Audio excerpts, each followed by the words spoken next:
حضرت علی رضی اللہ تعالی عنہ گھر میں داخل ہوئے. صبح کا وقت ہے. حضرت علی رضی اللہ تعالی عنہ گھر میں داخل ہوتے ہیں. حضرت علی جب گھر میں داخل ہوتے ہیں تو عجیب و غریب حالت دیکھتے ہیں کہ فاطمہ رو رہی ہے.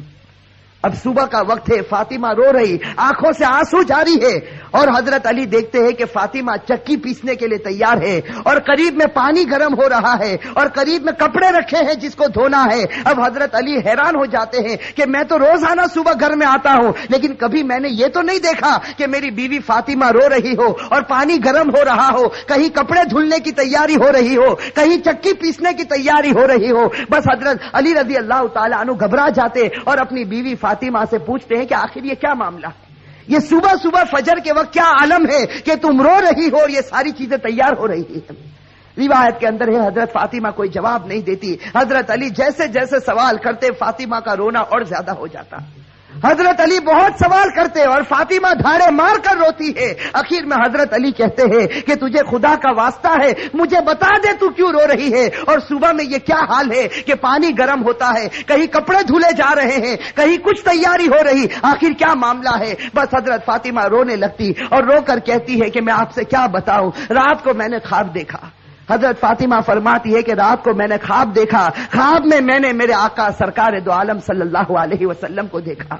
خواب میں نے میرے والد نبی کو دیکھا کہ وہ کسی چیز کو تلاش کر رہے, وہ کسی چیز کو ڈھونڈ رہے ہیں. فاطمہ فرماتی ہے کہ میں نے خواب میں میرے والد سے پوچھا کہ اے میرے ابا جان, اے میرے نبی, تم کون سی چیز تلاش کرتے ہو, تم کس کو ڈھونڈتے ہو؟ تو میرے نبی, میرے ابا نے کہا کہ فاطمہ بیٹی میں تجھے ہی تلاش کر رہا ہوں, بیٹی میں تجھے ہی تلاش کرتا ہوں, میں تجھے ہی ڈھونڈ رہا ہوں. روایت کے اندر ہے کہ حضرت فاطمہ رضی اللہ تعالی عنہا یہ خواب بتاتی ہے اور اس کے بعد اپنے شوہر علی سے کہتی ہے کہ علی آج میرا یہ آخری دن ہے, میرے نبی نے, میرے والد نے مجھے بتا دیا, اب کچھ ہی دیر میں اپنے خدا کو پیاری ہونے والی ہوں, یہ میرا آخری وقت ہے. حضرت علی رضی اللہ تعالی عنہ دھاڑے مار کر روتے ہیں. روایت کے اندر ہے کہ حضرت علی پوچھتے ہیں کہ اے فاطمہ, ابھی تیرے والد کو انتقال ہوئے 6 مہینے بھی نہیں گزرے, ابھی ان کا غم ہمارے سینوں کے اندر ہے, تیرا انتقال ہو جائے گا, ہم غم کو کیسے برداشت کریں گے. فاطمہ جواب دیتی ہے کہ علی اپنے شوہر سے کہتی ہے کہ جس طرح میرے ابا کی وفات پر تم نے صبر کیا تھا, میری وفات پر بھی تم صبر کر لینا. میری ماں بہنیں, اصل بات مجھے یہ بتانی ہے کہ حضرت فاطمہ رضی اللہ تعالی عنہا کی طبیعت خراب سے خراب ہونے لگتی ہے, بخار چڑھنے لگتا ہے. حضرت فاطمہ چکی پیس رہی ہے, حضرت علی ان کے ہاتھوں کو پکڑ لیتے ہیں اور کہتے ہیں کہ اب یہ بس کرو, آج تمہارا آخری دن ہے, تم ہمیں چھوڑ کر جانے والی ہو, یہ چکی کو پیسنا, یہ کپڑے دھونا, یہ پانی کو گرم کرنا, یہ سب تکلیف کیوں اٹھا رہی ہو. فاطمہ رو کر کہنے لگتی ہے, فاطمہ رو کر کہنے لگتی ہے کہ مجھے تمہارا بھی حق ادا کرنا ہے اور مجھے میرے بیٹے حسن اور حسین کا بھی حق ادا کرنا ہے. میں دنیا سے چلی جاؤں گی, میں چاہتی ہوں کہ چکی پیس کر جاؤں, کپڑے دھل کر جاؤں, اپنے بچوں کو نہلا کر جاؤں, تاکہ میرے انتقال کے بعد تمہیں کسی کے سامنے ہاتھ پھیلانا نہ پڑے, تاکہ تمہیں کسی کے سامنے ہاتھ پھیلانا نہ پڑے. روایت کے اندر ہے کہ حضرت علی ان کو سمجھا کر کھڑا کرتے ہیں, ابھی ان کو کھڑا کرتے حضرت علی رو رہے, فاطمہ رو رہی, اتنے میں وہ پیارے بچے حسن اور حسین گھر کے اندر داخل ہوتے ہیں. میرے بھائیو, سوچو اس ماں کے دل کے اوپر کیا گزرتی ہوگی جو اپنے بچوں کو, حسن اور حسین کو آخری مرتبہ دیکھتی ہے. حضرت فاطمہ دونوں بچوں کو اپنے سینے سے لگا لیتی ہے, حضرت علی رو رہے, فاطمہ روتی. ان کا رونا دیکھ کر وہ 2 معصوم بچوں کو رونا آ جاتا. وہ 2 معصوم بچے جب روتے ہیں اور اپنی ماں سے پوچھتے ہیں کہ ماں تو کیوں روتی ہے, اپنے باپ سے پوچھتے ہیں کہ ابا جان تم کیوں روتے ہو. علی کوئی جواب نہیں دیتے, فاطمہ کوئی جواب نہیں دیتی. فاطمہ صرف بچوں سے اشارہ کرتی ہے کہ تم میرے والد کی قبر کے اوپر چلے جاؤ, تم میرے نبی کی قبر پر چلے جاؤ. تاریخ میں یہ بات لکھی ہے کہ حسن اور حسین دونوں معصوم بچے ہیں, دونوں لاڈلے بچے ہیں, نبی کی قبر کے اوپر جاتے ہیں. ابھی قبر کے اوپر کھڑے ہوتے ہیں کہ اندر سے آواز آتی ہے, حضرت محمد رسول اللہ صلی اللہ علیہ وسلم کی آواز آتی ہے کہ اے میرے نواسے, تم اپنی ماں کے پاس چلے جاؤ, میرے پاس تو تم بعد میں بھی آ سکتے ہو, لیکن آج آخری دن ہے, اس دن کے بعد تمہیں اپنی ماں کا چہرہ نظر نہیں آئے گا. میرے بھائیو سوچو ان بچوں کے اوپر کیا گزرتی. وہ بچے روتے پیٹتے گھر میں آتے دیکھتے ہیں کہ ماں بھی رو رہی, باپ بھی رو رہا. یہ دونوں بچے آ کر رونے لگتے, اپنی ماں کے گلے لگ جاتے. روایت کے اندر ہے کہ فاطمہ کا بخار اور بڑھتا ہے. شام کا وقت ہوتا ہے. اب حضرت فاطمہ کو یقین ہو جاتا کہ اب میرا انتقال ہوگا, اب میرا آخری وقت آ گیا. میری ماں بہنیں کان کھول کر سنے. حضرت فاطمہ اپنے شوہر کو قریب میں بٹھا دیتی ہے. حضرت فاطمہ علی رضی اللہ تعالی عنہ کو قریب میں بٹھاتی ہے اور حضرت فاطمہ کہتی ہے, اپنے شوہر سے کہتی ہے کہ میں 3 بات تمہارے سامنے رکھتی ہوں. میری ماں بہنیں اس بات کو سنیں اور سوچیں کہ ہم اپنی زندگی کو کیسے بدلیں. وہ فاطمہ رضی اللہ تعالی عنہا جو اللہ کے رسول کی لاڈلی تھی, وہ فاطمہ رضی اللہ تعالی عنہا جو اس امت کے واسطے اپنے پیٹ پر پتھر باندھتی تھی, وہ فاطمہ رضی اللہ تعالی عنہا پیشانی پر ہمارے نبی نے بوسا دیا, وہ فاطمہ رضی اللہ تعالی عنہا جن کے بارے میں ہمارے نبی نے کہا سیدۃ نساء اہل الجنہ فاطمہ رضی اللہ تعالی عنہا کہ جنت میں عورتوں کی اگر سردارن بنے گی تو حضرت فاطمہ رضی اللہ تعالی عنہا بنے گی. وہ فاطمہ رضی اللہ تعالی عنہا کا آخری وقت ہے, پیشانی کے اوپر پسینہ ہے, اپنے بستر پر لیٹی ہوئی ہے اور بخار بڑے زوروں کے اوپر ہے. اپنے شوہر کو قریب بٹھاتی ہے اور پہلا جملہ کہتی ہے, حضرت علی سے کہتی ہے, ان کے شوہر ہے قریب میں, معصوم بچے بیٹھے رو رہے, کبھی اپنی ماں کا منہ دیکھتے ہیں, کبھی اپنے باپ کا منہ دیکھتے ہیں. حضرت فاطمہ اپنے شوہر سے کہتی ہے کہ علی معلوم نہیں تمہارے نکاح میں آنے کے بعد میری طرف سے تم کو کتنی تکلیف پہنچی ہوگی. فاطمہ کہہ رہی کہ اے میرے شوہر معلوم نہیں جب سے میں تمہاری نکاح میں آئی ہوں معلوم نہیں میری وجہ سے تم کو کتنا دکھ اٹھانا پڑا ہوگا, تم کو میری وجہ سے کتنی تکلیف اٹھانی پڑی ہوگی. فاطمہ کہتی ہے اے میرے شوہر خدا کے واسطے میرے مرنے سے پہلے مجھے معاف کر دے. اپنے شوہر سے کہتی ہے کہ میرے مرنے سے پہلے مجھے معاف کر دے تاکہ قیامت کے میدان میں مجھے میرے نبی کے سامنے ذلیل نہ ہونا پڑے, مجھے میرے والد کے سامنے رسوا نہ ہونا پڑے. اے میرے شوہر میں نے تیرے حق میں کوتاہی کی, میں نے تیرے حق میں غلطی کی, میری طرف سے تجھے دکھ پہنچا ہے, اے میرے شوہر مجھے معاف کر دے. روایت میں ہے کہ علی دھاڑے مار کر رونے لگتے, فاطمہ کے سر پر ہاتھ پھیرتے اور کہنے لگتے فاطمہ تو غم مت کر, آج فکر میں کرتا ہوں کہ تو نبی کی بیٹی تھی لیکن میں تیرا حق ادا نہ کر سکا, تو نبی کی بیٹی تھی میں تیرا حق ادا نہ کر سکا. اور اس کے بعد علی ایک لمبی سانس لے کر رو کر کہتے ہیں کہ فاطمہ مجھے معلوم ہے جب سے تو میرے گھر پر آئی ہے تجھے 2 وقت کی روٹی کبھی نصیب نہیں ہوئی ہے. میرے بھائیو روایت کے اندر ہے کہ فاطمہ رضی اللہ تعالی عنہا دھاڑے مار کر روتی ہے اور کہتی ہے, ایک دوسری بات کہتی ہے کہ اے میرے شوہر میرے انتقال کے بعد تمہیں جس عورت کے ساتھ نکاح کرنا ہو کر لینا. فاطمہ کہتی ہے میرے انتقال کے بعد جس عورت کے ساتھ نکاح کرنا ہو کر لینا. اس کے بعد اپنے پیارے بیٹے حسن اور حسین کی طرف کر کے کہتی ہے, اور حسین کی طرف اشارہ کر کہتی ہے کہ علی کے ساتھ نکاح کرنا ہو نکاح کرنا, لیکن ایک رات میرے ان بچوں کے پاس بھی گزارنا. یہ معصوم ہے, یہ اپنا اچھا اور برا نہیں سمجھتے, جب یہ بالغ ہو جائے تو ان کو خدا کے حوالے کر دینا. اور تیسری بات میری ماں بہنیں کان کھول کر سنیں, یہ ہمارے نبی کی بیٹی کی آخری وصیت, ہمارے نبی کی لاڈلی بیٹی کی آخری وصیت.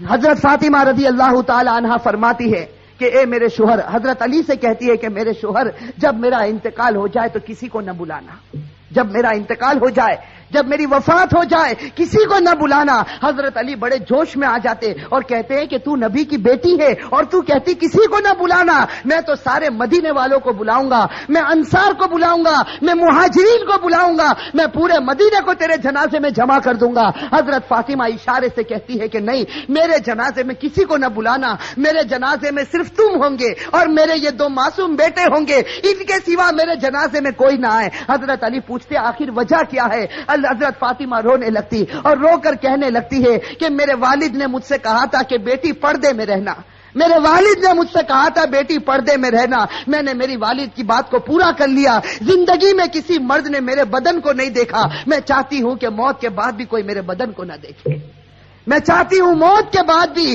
کوئی غیر آدمی میرے جسم کی طرف نگاہ نہ اٹھائے. میری ماں بہنیں آج اسی بات سے ہمیں شرم آتی ہے. آج ہماری ماں بہنوں کو کہا جائے کہ بھائی پردہ کر لو, اور ہمارے جوانوں کو کہا جائے کہ تیرا چہرہ ایسا بنا دے جو چہرہ تیرے نبی کا تھا, تو میرے بھائیوں ہمیں پسند آتا ہے؟ میرے بھائیوں ہمارے جوانوں سے پوچھو کہ بھائی چہرے پر داڑھی رکھ لے، ہماری ماں بہنوں کو کہو پردہ کر لے، میرے بھائیوں یہ ہمیں پسند نہیں آتا۔ بتاؤ اگر نبی سے سچی محبت ہوتی، فاطمہ سے سچی محبت ہوتی تو فاطمہ کی آخری وصیت ہے کہ زندگی میں کسی نے میرے بدن کو نہیں دیکھا، میں چاہتی ہوں کہ موت کے بعد بھی کوئی میرے بدن کو نہ دیکھے۔ روایت کے اندر ہے یہ 3 باتیں کہہ کر فاطمہ ایک عجیب و غریب جملہ کہتی ہے اور ہمیشہ کے لیے خدا کو پیاری ہو جاتی۔ آخری جملہ حضرت علی سے کہتی ہے کہ علی آج میں نے روزہ رکھا ہے۔ میرے بھائیو سنو، حضرت فاطمہ کہتی ہے کہ علی آج میں نے روزہ رکھا ہے، خواب میں میرے والد میرے نبی نے مجھ سے کہا تھا کہ سحری علی کے دسترخوان پر کرنا، افطار انشاءاللہ میرے دسترخوان پر ہوگا۔ بس یہ جملہ کہہ کر فاطمہ ہمیشہ کے لیے اٹھ جاتی ہے۔ روایت کے اندر میرے بھائی اصل بات مجھے یہ بتانی ہے کہ آخرت کا معاملہ بڑا خطرناک معاملہ ہے۔ حضرت فاطمہ رضی اللہ تعالی عنہا کو کفن پہنایا جاتا۔ روایت کے اندر ہے وہ عجیب و غریب منظر تھا کہ جب فاطمہ کا جنازہ اٹھا، 6 مہینے پہلے ہمارے نبی کا جنازہ اٹھا تھا، اس وقت پورا مدینے نے غم منایا تھا۔ آج 6 مہینے کے بعد ان کی لاڈلی بیٹی خدا کو پیاری ہوتی ہے۔ روایت میں جب ان کے گھر جنازہ اٹھتا ہے، جیسے کہ ایک پائے کو علی نے اپنے کندھے پر ہے، دوسرے پائے بڑے بیٹے حضرت ہر اپنے کندھے پر رکھا ہے، تیسرے پائے کو حضرت نے کندھے پر رکھا، چوتھا پایا دینے والا موجود نہیں، علی انت کرتے ہیں۔ اچانک صحابی سامنے سے نظر آئے جن کا نام ہم سب تے ہیں، حضرت ابو ذر غفاری رضی اللہ تعالی عنہ، وہ وہاں پہنچ جاتے ہیں۔ علی کہتے ہیں کہ خدا نے بھیجا ہے اور آج اللہ کے رسول کی لاڈلی بیٹی کا انتقال ہو گیا، تم ان کو کندھا دے دو۔ حضرت ابو ذر غفاری کندھا دیتے ہیں، یہ جنازہ اٹھ کر چلتا ہے۔ روایت کے اندر ہے وہ معصوم بچے رو رہے، وہ علی رو رہے،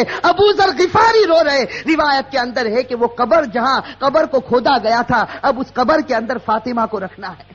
میری ماں بہنیں کان کھول کر سنیں، جب اس قبر کے اندر فاطمہ کو رکھنا ہوتا ہے، حسن اور حسین جو معصوم بچے اپنی ماں کو جب قبر میں رکھنے جاتے ہیں تو بے چین ہو کر تڑپنے لگتے ہیں جیسے کوئی مچھلی بغیر پانی کے تڑپتی ہے۔ حضرت علی کی آنکھوں سے آنسو جاری ہے، داڑھی مبارک تر ہو گئی ہے، کپڑا مبارک تر ہو چکا، حضرت علی رو رہے، وہ معصوم بچے روتے۔ ان کا رونا دیکھ کر حضرت ابو ذر غفاری رضی اللہ تعالی عنہ کے اندر ایک حالت پیدا ہو جاتی۔ حضرت ابو ذر غفاری برداشت نہیں کر سکتے اس منظر کو۔ حضرت ابو ذر غفاری جب حضرت فاطمہ کے جنازے کو رکھنے جاتے ہیں تو قبر کے ساتھ میں بات کرنا شروع کرتے۔ ابو ذر غفاری اس قبر سے کہتے ہیں، یا قبر، حضرت ابو ذر غفاری اس قبر سے کہتے ہیں، یا قبر اتدری من التی جئنا بہا الیک، یا قبر اتدری من التی جئنا بہا الیک، ہذہ بنت رسول اللہ، ہذہ زوجۃ علی، ہذہ ام الحسنین۔ حضرت ابو ذر غفاری اس قبر سے کہتے ہیں کہ اے قبر، تجھے معلوم ہے ہم کس کا جنازہ لے کر آئے؟